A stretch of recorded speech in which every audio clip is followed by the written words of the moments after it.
everybody's time. Good afternoon, everybody. I'm very glad that you're able to join us today on this great sunny Monday afternoon. So thank you so much. For those of you who don't know me, my name's Ron Ratty, and I am one of the peer coordinators for Spinal Cord Injury Ontario. I would like to introduce my co-host today, Lubna. Hello there, Lubna. She's the manager of the peer program. So thank you all for joining us today. There are a few rules of engagement I would like to go quickly before we begin. All participants will be muted upon entry, as this is to cut down on background noise during our presentation. We will maintain the mute feature throughout the session. If you do not wish to be seen, please ensure your video is turned off. You will still be able to see and hear the meeting, even if your video and audio are not on. You can change your name that appears on the screen should you not wish your full name to show. Simply put your cursor over your name, right-click, scroll down, click on Rename. You can just put your first name, your initials, or anything you want. Just remember to keep it clean, please. There will be a Q&A. This will be up to David. If we decide to have a Q&A throughout the session, you can use the raised hand option, which is located by clicking the reaction button at the bottom of the screen. When prompted, unmute yourself and ask the question, or you can type your question in the chat feature located at the bottom of the screen. Now that I've got that stuff out of the way, unfortunately, Peter Athanasopoulos is not able to join us today, but we do have somebody that will do a great job for us. He's a human rights lawyer, and he's also an active activist. And I'd like to welcome David Shannon. David, the floor is yours. So thank you again for joining us.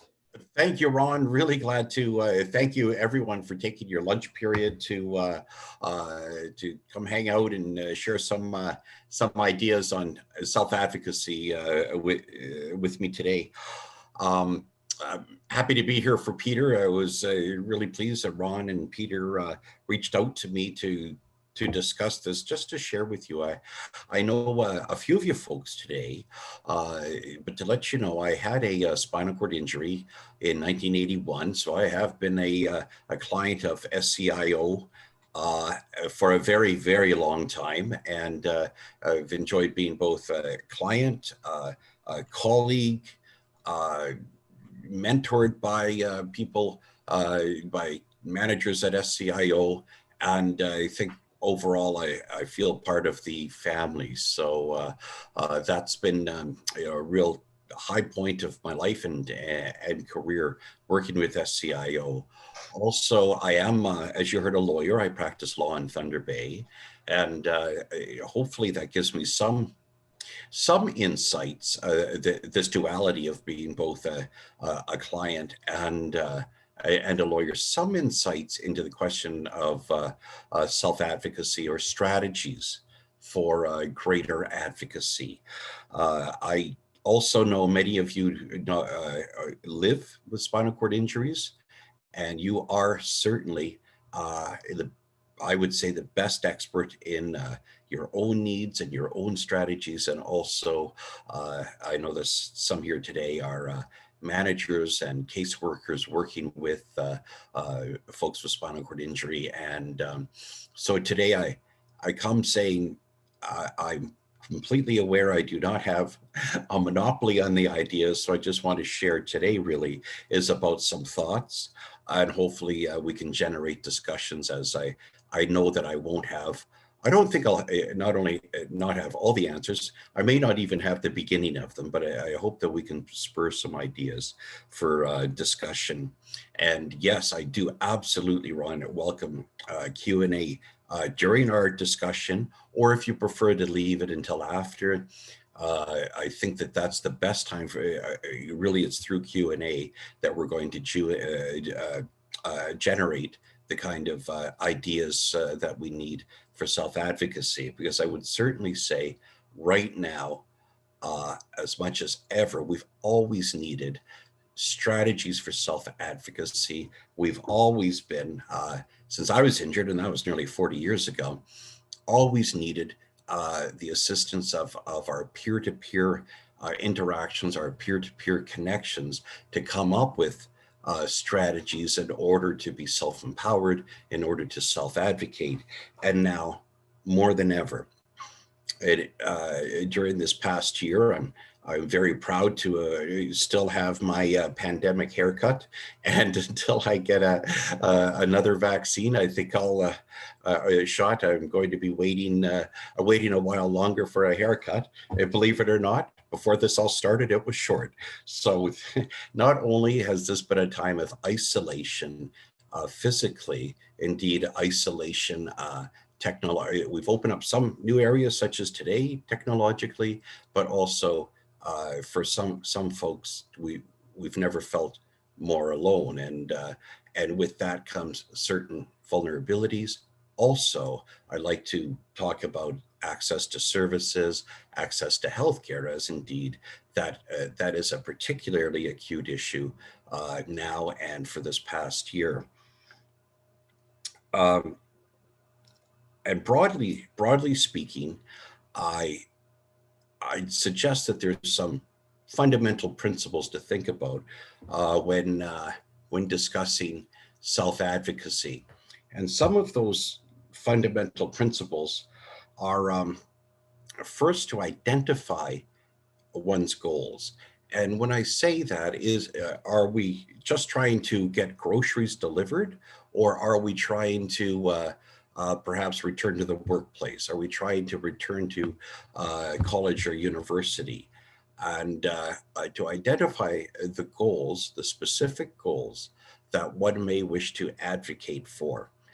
Maybe they are as simple as I think many of us discovered about a year ago, or a year ago March. Many people had their services, support care services, just arbitrarily canceled when lockdown began. It was not only physical lockdown of home.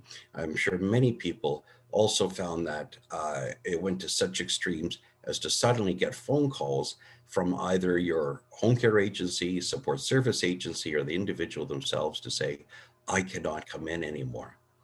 And I experienced that. And I must say that's a very, very scary experience. And it's one that spurs on thoughts about particular strategies towards self-advocacy in order to achieve our goals. So indeed, one is to identify, broadly speaking, in whatever avenue, is to identify goals. Secondly, to look at I call it look at the landscape, but to do an environmental scan then. After identifying the goal, to look to see what are the rules that might apply to that goal. For example, in the area of support services, what does the Home Care Act say? What are the policies of the agency that may be providing services? What is the nature of the relationship that one might, if one's a self-manager, have individually with their PSW? Secondly, is to set a plan based on the environmental landscape, the rules that apply, and then to set a plan to achieve those goals. In law, it's very much the same process. It's, of course, in self-advocacy, so much more personal. But indeed, in law, whether it's a criminal defense matter, a child protection matter, a family law matter of any other kind, it's always critical to hear from one's client, to gather the facts, to then identify the applicable rule or the applicable law to assisting that person in order to achieve their legal goals. And that is that's fundamental to many of the processes that one might have as a legal advocate. And I think they're particularly acute when it's a matter of personal concern and indeed self-advocacy. And I guess I'd be remiss as a lawyer in not saying also in your environmental scan, not just to look at the rules, but also look at other ways for appeal. And when I say, I mean, obviously in law, there's appeal, whether it's an administrative tribunal or a lower level of court. But certainly within our informal mechanisms, such as reaching out for support services, reaching out, accessing primary health care, sometimes they might say no. And I'm going to suggest, don't just take that word no for an answer, but to also assess where there might be informal avenues of appeal, such as a higher level manager, letter writing campaign, broader public advocacy, reaching out to uh, reaching out to formal supports, such as SCIO and other professional organizations, and or social workers or legal clinics who can provide further support in a more formal way for accessing, for meeting one's advocacy goals. So I would say it's very important never to forget avenues of appeal, whether they be informal or formal. After that plan is established and one's environmental scan or look at the landscape is finished, I think it's also very important then to identify allies. And I alluded to some of that already, but first, where I tend to go, and I think it's speaking with many of my peers, is first reaching out to informal the informal allies, and that would be friends, of course, peers, family, and that would be the core group that will help in those advocacy efforts. Secondly, also identifying what are the formal supports, whether it is through social work, through DPOs, through other more formal means, such as even a legal clinic, lawyers, um, and or the administration, if it's access to healthcare, higher level administration at a hospital. I wanted to say a little bit too about access to healthcare, and as I indicated, I believe some people had run into in the past year have run into difficulties in accessing personal support services. Indeed, I think we all share across Ontario. Prior to the pandemic, it was becoming more and more difficult. There was a real broadening of demand, especially with an aging population, a broadening of demand for personal support services. There was a very clear limitation on funding. And indeed, the response to the pandemic and the very serious impact, the much more serious impact that it has had on persons with disabilities and the elderly, I think is clear evidence that prior to the pandemic, there were serious cracks in the system. One was funding for PSWs. The other was the amount that they were paid. Also, the availability, not only with training, but also just access in order to recruit more broadly. I'm certainly a believer in informal training as a self-manager of my care. I have had some of the best success stories, not with persons who necessarily have a PSW certificate or diploma, but through informally hiring someone and training with me one-on-one. Often a good attitude and a good work ethic is a great combination, and a PSW certificate doesn't guarantee that. So I've certainly been an advocate, but recruitment prior to the pandemic was certainly a barrier, which I'm sure all of you had experienced, and that has become even more acute. Therefore, here we are today with a real dilemma where it's even harder to find support services. I don't know what your experience has been with regard to finding PPEs, but early on in the pandemic, I ran into a lot of problems, and I was trying to order from all over the world through Amazon and Alibaba.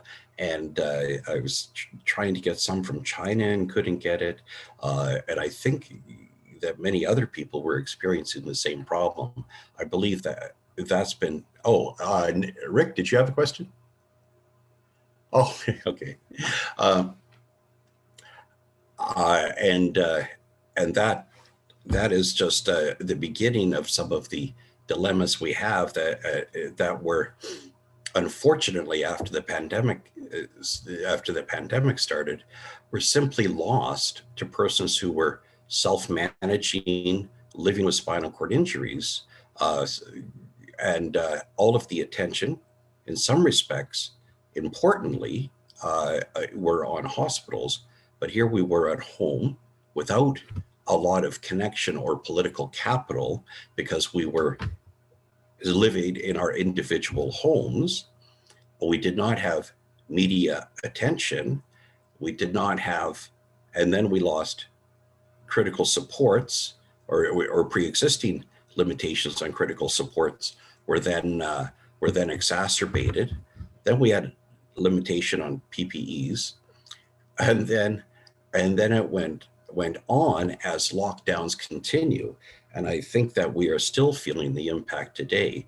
Now, a topic for another day, and I'm sure all of you is on your mind, will be the very serious impact that this has had on the mental health, the trauma experienced amongst people with a spinal cord injury, and what that will mean. We're seeing a lot of that in the media today. I don't see a lot of it specifically toward folks with spinal cord injuries or persons with disabilities that have had to experience the same trauma, mental health concerns that the broader public has experienced, only it's been even more acute and more accentuated.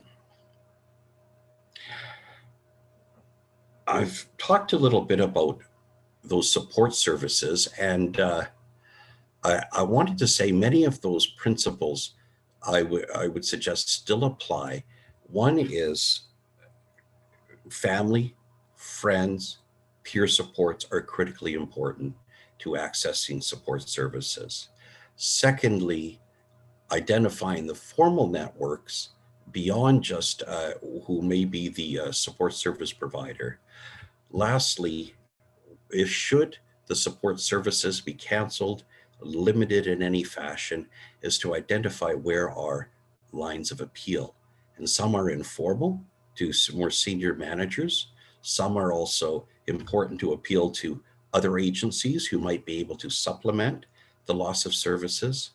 Lastly, and as we, I think, move out of the pandemic, we'll have better and better networking among ourselves at a peer-to-peer level, but also to be prepared for advocacy, such as letters to politicians, letters to the editor, and also to then be able to not just engage in self-advocacy, but also group advocacy. I wanted to say a little bit about also the vaccine. Ron, Peter, as you know, Peter and I have worked very, very closely with some of the limitations for accessing vaccines for people with spinal cord injuries that we've experienced over the past several months. Indeed, we knew as early as last summer that we were getting close to a vaccine. We also knew that we were probably facing in Canada no manufacturing capacity with respect to vaccines. And we were assured that procurement was happening. Now, I don't know if many of you are aware, but last November, the National Advisory Committee on Immunization did place persons with disabilities in phase 1 in their recommendations for priority groups to receive vaccines. Quietly and inexplicably, over the Christmas break or early in the new year, persons with disabilities were slid out of phase 1 and they weren't put back in anywhere. In British Columbia, persons with spinal cord injury were moved to the end of phase 3.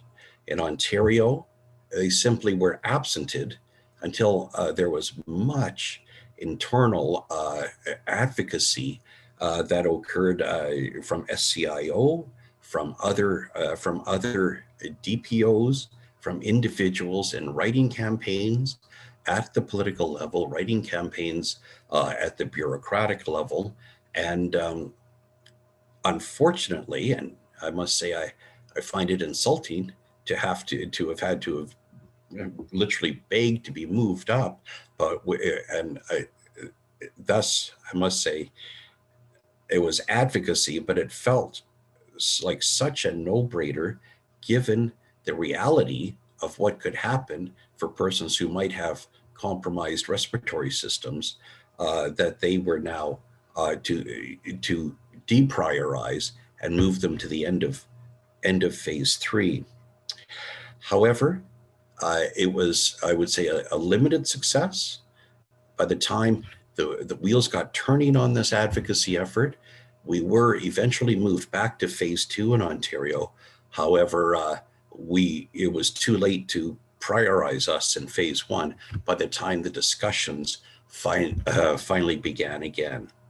And then on the ground, with respect to self-advocacy, after the door was finally open to persons with spinal cord injury to receive a vaccine, I think right across the province, particularly in Thunder Bay, I must add, persons with spinal cord injury and other disabilities, other medical conditions, had a heck of a time trying to book an appointment on the website. And some folks were receiving care from a home care agency that were able to get them on the list. But in those, as it started to roll out, I'm sure all of you received phone calls, and I do know that our MPP received a lot of phone calls and letters indicating that people were having a great difficulty getting an appointment through the website. Some people lacked computer literacy, and of course, many people lacked the transportation necessary just to get to a vaccine clinic. And these are continuing to be ongoing problems. And unfortunately, in many respects, it was just strict getting down to self-advocacy, not taking no for an answer, continuing to persist, reaching out to one's network to see if they might have friends or family that had ideas, and peers who had ideas, who had been successful, asking them what their process has been. That was sadly a bit of a free-for-all.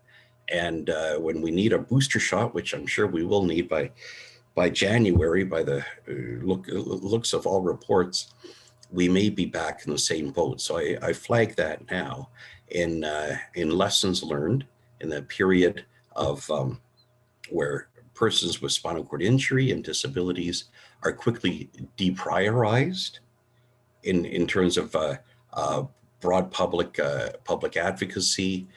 Vaccine has been a very clear example. We're quickly deprioritized, and after being deprioritized, we're not. We become silent. As long as we allow ourselves to remain silent, our advocacy efforts and our own interests do also get marginalized. The same principles apply to access to healthcare.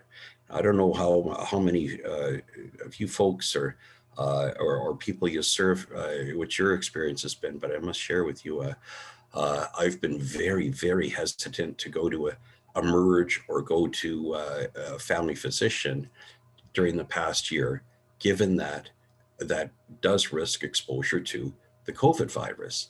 And I have been hearing that from other people that it's now a matter of accessing primary health care is no longer a primary issue. It's the last resort.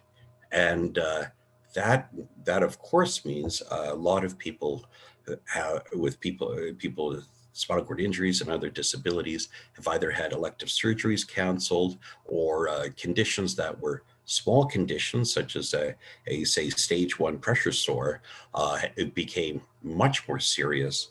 And I think we'll over the next months ahead, we're going to be having to, as a community, play a heck of a lot of catch up as we emerge and from lockdown and seek primary health care.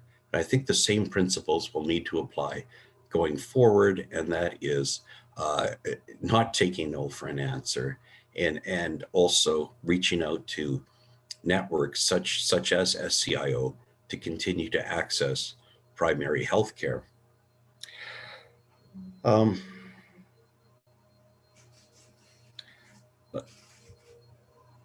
The same principles have applied I would say also apply in accessing education when returning to school. And I think we can start thinking about that again, returning to work. And one day we may not be working remotely all the time. We will be back in the office, or starting a new job and getting a new, becoming a new hire, and what to do at that point. I must say I've learned from bitter experience sometimes where I've taken on a new job and gotten so excited about it, and I kind of jumped in and forgot, oh yeah, I better go and mention that I have a disability. And although it's evident, I forgot to mention accommodation needs. And so if I were to do it all over again, I think again an assessment of some of the realities up ahead, and that is, I would suggest first to identify, as I said before, identify supports. Secondly, before applying for that job or applying for post-secondary education, is to identify the program or the job that is a good fit. Again, you're bringing a lot to the table, and you want to make sure that they fit you, not just that you fit them. After you find the right program or right job, then to also understand that the duty to accommodate is a legal right. And so I have felt sometimes in applying for jobs or starting jobs, literally a lack of confidence in speaking up about my disability or what might be my personal accommodation needs. And I think that's actually to my disadvantage not to have been upfront with what may be some of my needs. Secondly, not only is there a human rights need, but with respect to support services, there is also a contractual relationship. So if you do have support services cut off at any level, there is a contract, and they must fulfill that contract. Now, as I say, with accommodation, not only is it then a legal right, I strongly urge, though, and this has been not only my own personal experience, but also with clients, is that it's important, again, to identify allies within, because it is frequent, especially at dealing with bureaucracies or workplaces, that there may be some resistance. So to identify champions in the workplace, at schools, and other persons who could join you in your advocacy efforts. Secondly, I think an awareness that the first question an employer will ask is, well, explain to me, show me the paperwork. What are your accommodation needs?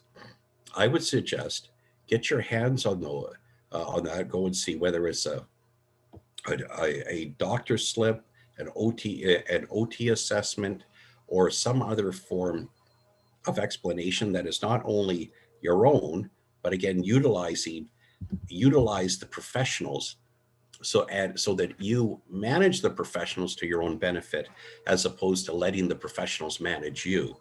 And always remember that principle of self-advocacy is also self-management.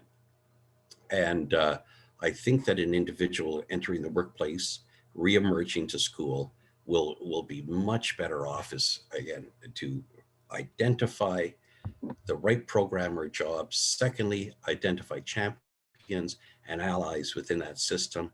Thirdly, get your ducks in a row, and then go and have the discussions with respect to needs after you've identified the very clear goals that you will need either in a workplace or a school or an education program or whatever might be that next step that an individual may be taking.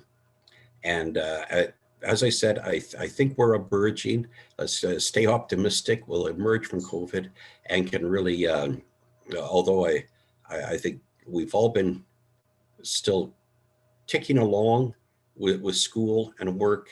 I think let's hope that the doors open even wider toward new opportunities in the next few months.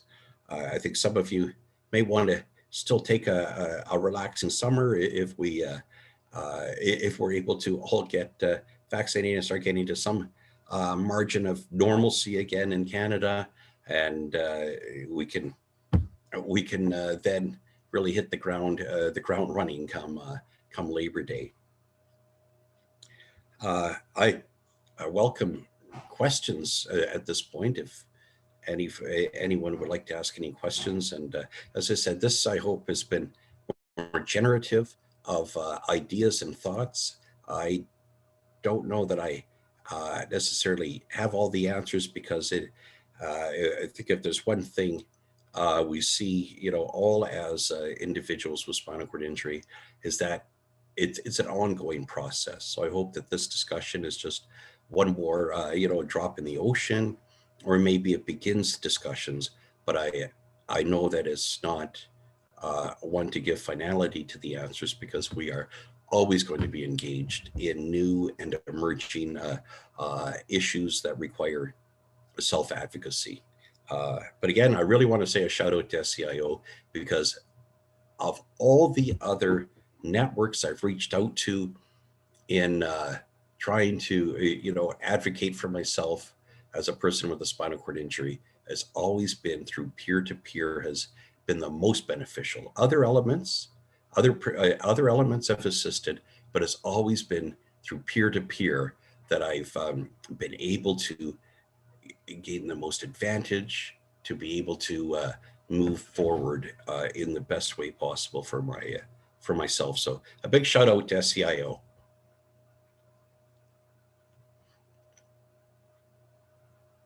Are there any questions? If it is more convenient, yes, Rick, I see you have your hand up. Why don't you unmute yourself and ask the question, please? Am I on? Testing? You mentioned political capital. What did you mean by that? Oh, thanks. Well, if we look broadly as if for example, if we're looking at a human rights activism or human rights advocacy, I think it's fair to say folks with disabilities and or persons with spinal cord injury are, an equality-seeking organization. We frequently find ourselves seeking redress for human rights wrongs. And what I'm saying is being able to respond to such things as cancellation of services, denial of access to primary health care, discrimination in the workplace, discrimination at schools. Some equality-seeking groups do have strong lobby power, strong, when I say political capital, strong, they're well organized, well funded, and able to respond, whether that be discrimination by on sex, race, other areas that are protected grounds of the Ontario Human Rights Code. With disability, we don't have, when I say political capital, we are not tightly organized. And I think everyone knows we don't have a whole lot of funding for our organizations that advocate on our behalf. So that's what I'm saying by political capital. Okay, that answered the question, sir. Yeah, it really comes down to funding, doesn't it? And of course, peer-to-peer is one thing that saves ourselves because it is truly most effective. But in the long term of getting big solutions, it really does come down to funding. And That's what I understand. Not that I know anything beyond that, but yeah, we need all the advocacy for more money for And us. services and supports and being Mhm. having an avenue to at least educate to educate on what are our needs. So it could be both it could be a very diplomatic approach, or it could be otherwise. Otherwise, okay, interesting. How about research? Do we have anything in regards to research? Mm. Oh, we do. I would.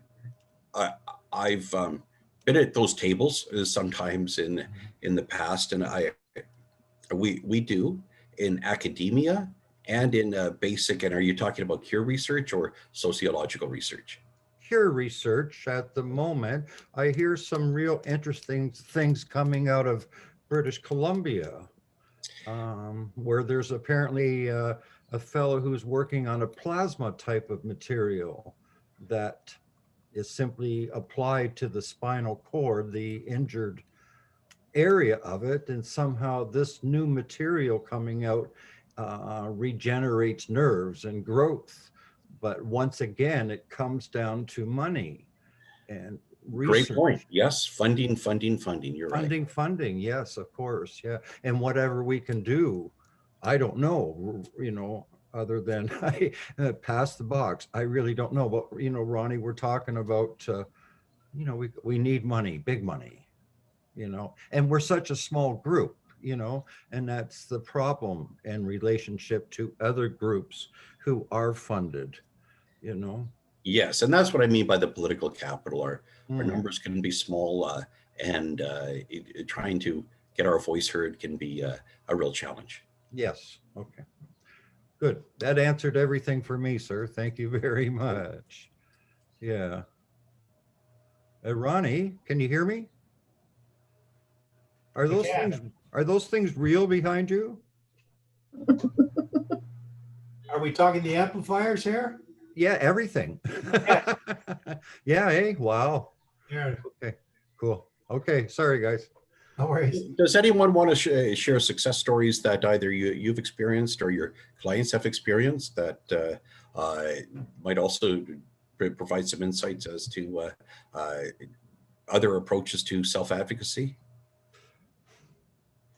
I can only speak about my experience with the Your Move Ontario. I think um, when we had the provincial elections and the federal elections, Peter had me, involved with the Your Move Ontario. You can find it on our webpage on the website. And because of that, during the provincial election, I remember that all the candidates were running for my constituency gave me a call, had a chat with me, and I was able to talk to them about issues that are relevant to me as a person living with an SCI in my community. And I think that was extremely successful. I didn't think that people who were running for federal positions would be calling me, but it was really very nice to get a one-on-one with people, so in positions of power. That's great news. That's very effective. We have a question in the comment box. Have you had any experience, any comment regarding ARCH Arch? Oh, yes, yes. And what I was saying, reach out to legal clinics. It could either be in your home community.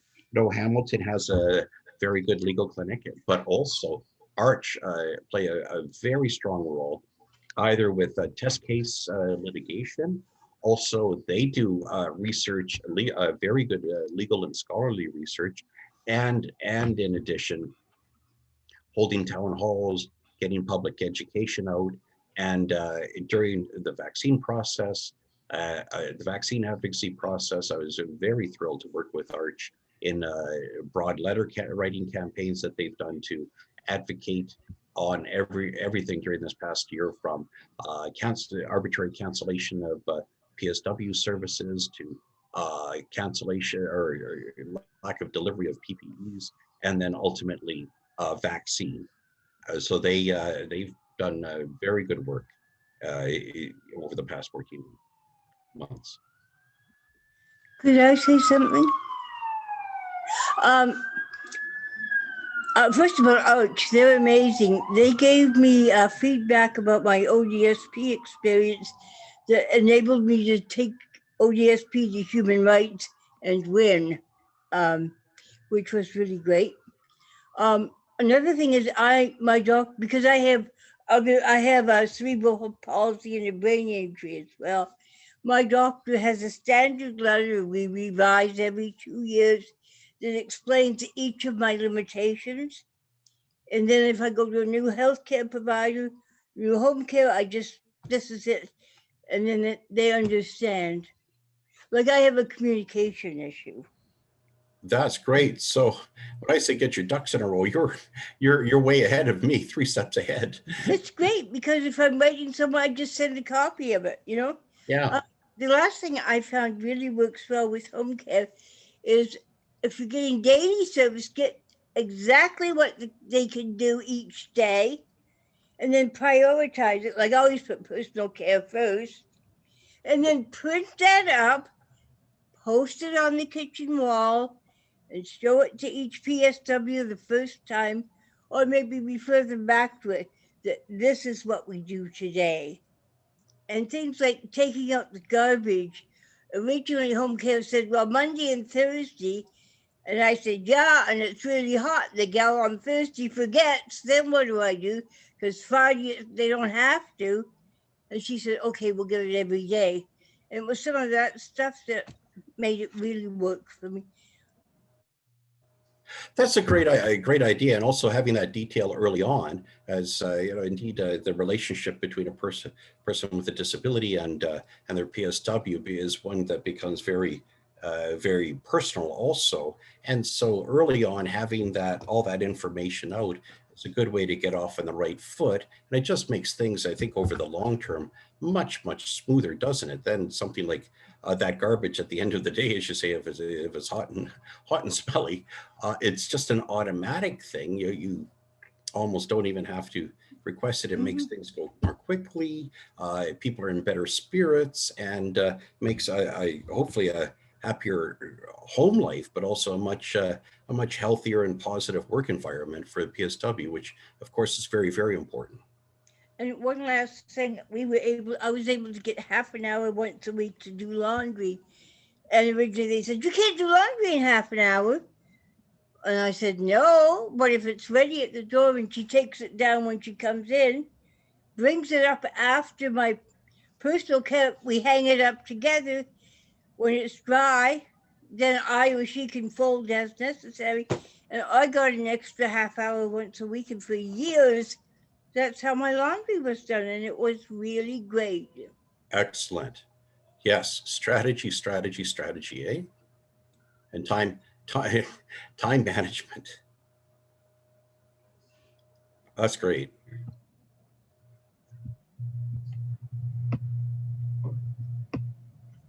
Any other questions for David?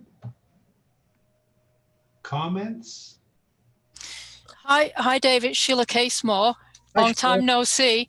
Yes. I'll put my camera on actually. So one of the things that we do at SCIO is we have a legal clinic, which is pro bono for clients. And we've had some great successes with people who are going to be evicted.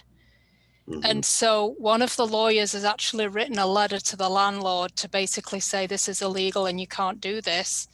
And they haven't been evicted, because sometimes landlords do take advantage of people and think that they can just move forward with an eviction without going through the proper process. And so we do take appointments.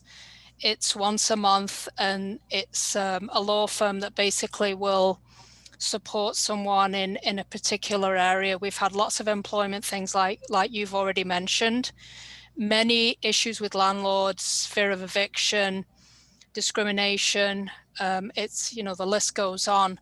But that is another avenue to use if anybody is interested in taking a legal approach, just because, especially if it's something urgent, like obviously if you get evicted there's nowhere to go now. There hasn't been anyway, but now it's even worse. So I just wanted to bring that up when you asked us if we had any successes.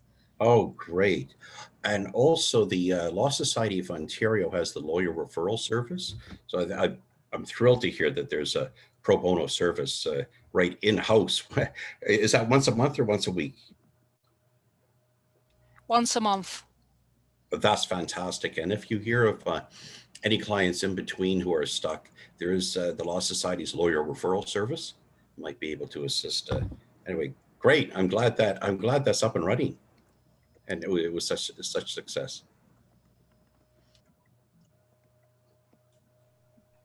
Do we have any more questions, comments for David? I'm seeing that nobody's jumping out here. David, do you have any closing comments that you could leave us with? Looking down the road, as I said, as we emerge, I'm Ron, and I'm so glad that we're having this discussion today. And perhaps as the dust clears a little bit more toward the early autumn, and we see what are the next steps, because I think there will be new needs identified within our community. I think I noticed a few, or identified a few, and that will be mental health supports, and access to PSW supports, given the difficulty in recruitment and retention these days, access to the changed office and workplace, schools, and ultimately those booster vaccines, and indeed many of the and then all of the other pre-existing barriers we may have encountered before the pandemic. So we'll have a lot to, as we emerge and the dust clears. I think we're going to have new opportunities for self-advocacy, and I think some new strategies. It's going to be very interesting again in September or October. So I'm really glad you started the discussion today. Great. David, again, I want to thank you so much today for stepping in. You provide us with a lot of invaluable information, and hopefully we can do this again down the road, because I think this is something that's always going to be necessary. So thank you. You're welcome. Hope everyone has a great week. Happy Monday. Yes. Bye-bye. Thank you, David. Closing, I have a couple sponsors that I would like to thank. I'd like to thank our provincial partner, the Insurance Bureau of Canada, and Hollister Inc., who are our provincial bell and bladder and vehicle modification sponsors. Thank you very much to them. And I also want to, again, thank you for joining in today. We really appreciate you attending these sessions, and keep checking your inboxes there, because we have a number of great events that the different regions will be hosting over the next few months. So please look at that, and hopefully we'll see you again the next time. So please enjoy the rest of your day, and I look forward to seeing you again next month. So take care, everybody, and be well. Okay, Ronnie. Peace, bro. Bye. Same to you.